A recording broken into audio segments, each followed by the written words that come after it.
bueno volvernos a ver. Dejamos pues un tema todavía no terminado de lo que es Lucas y Hechos, y ahora queremos completarlo. Recuérdate que en la sesión anterior hablábamos de cómo Jesús choca con la institución religiosa judía, en este caso el templo de Jerusalén, y cómo declara en el Evangelio de Lucas que no quedará piedra sobre piedra de ese lugar. Jesús inmediatamente da el discurso que se lo conoce como el discurso del fin, que realmente es el discurso que explica la destrucción del templo de Jerusalén. Después de eso, dato curioso, Jesús es entregado por Judas, y dice el texto de Lucas, recuérdate que cuando Jesús venció la tentación del templo, Satanás le dejó por un tiempo y no vuelve a aparecer, según Conselman, en todo el relato de Lucas, sino hasta cuando Jesús choca nuevamente contra el mismo templo y declara el juicio del templo, que no quedará piedra sobre piedra, y dice que Satanás entró en Judas, volvió otra vez en escena. Jesús es muerto, Jesús es crucificado y muere por chocar con la religiosidad judía. ¿Qué ocurre en el ¿Qué ocurre en el libro de los Hechos? Cuando tú miras el libro de los Hechos, descubres que el conflicto continúa. Siempre que los apóstoles están en el templo de Jerusalén, están pues anunciando a Cristo, siendo testigos de Cristo, pero se produce siempre un conflicto, y es un conflicto increciendo, en aumento. Míralo, cuando ellos van a orar como buenos judíos a la hora nona, a la hora novena, y después de sanar a ese paralítico que estando a la puerta del templo, llamada la puerta la hermosa, ellos dicen: oro y plata no tengo, probablemente porque el templo era un templo lleno pues de piedras preciosas, lleno de oro, pero ese templo no pudo hacer nada por ese paralítico, y ellos dicen: oro y plata no tengo, pero lo que tengo te doy, en el nombre de Jesús levántate. Y se produce inmediatamente un conflicto, y ellos son llevados, Pedro y Juan, ante el concilio, y son amenazados de que no hablen en el nombre de Jesús. Después de esto, ellos vuelven al pórtico de Salomón y están haciendo milagros y están testificando de Jesús, porque Jesús les había enviado a ser testigos a Jerusalén. Y nuevamente las autoridades del templo les toman, pero ahora no solo les amenazan, sino que frente al concilio y después de las palabras sabias de Gamaliel, toman a Pedro y a Juan y les latigan, pero ellos salen gozosos de sufrir tal padecimiento. Entonces notamos que siempre tienen conflicto con el templo. Siempre que los discípulos entren en algún tipo de interacción con el templo de Jerusalén, tienen conflicto.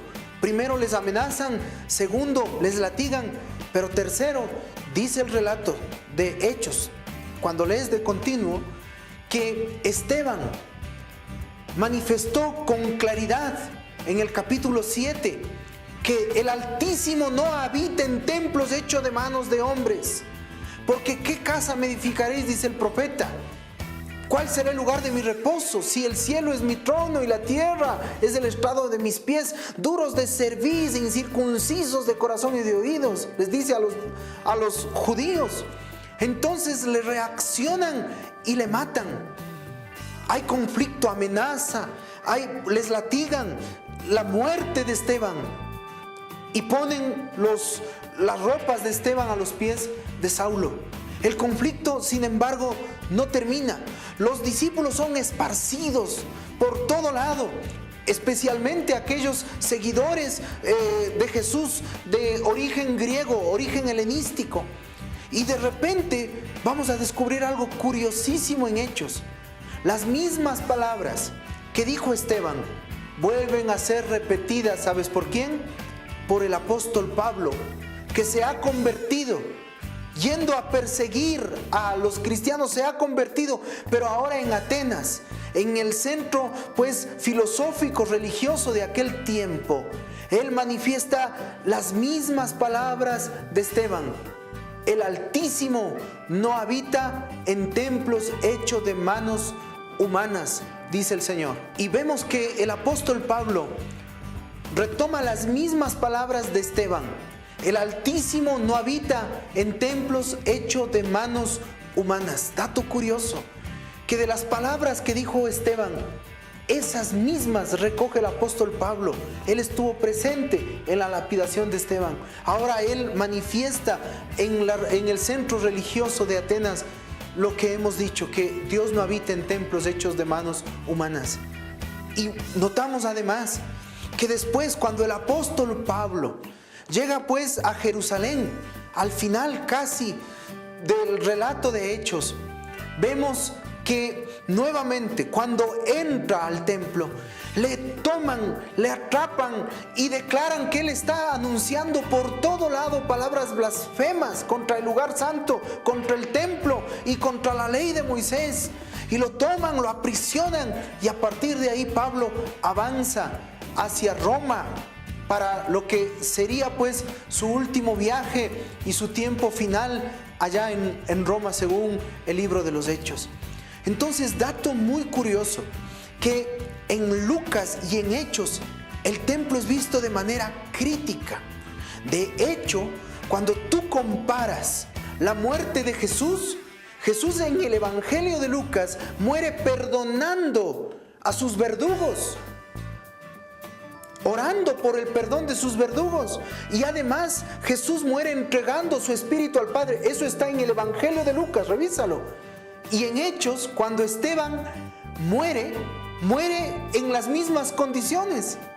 Muere orando por sus verdugos y entregando a Dios su espíritu. Porque Jesús choca contra la religiosidad judía expresada en el templo, y Esteban choca contra la religiosidad judía expresada en el mismo templo. Los judíos, todos ellos, los cristianos, todos ellos, tuvieron conflicto con la religiosidad del templo de Jerusalén. Eso es lo que Lucas nos está mostrando también como un tema importante, como un tema significativo.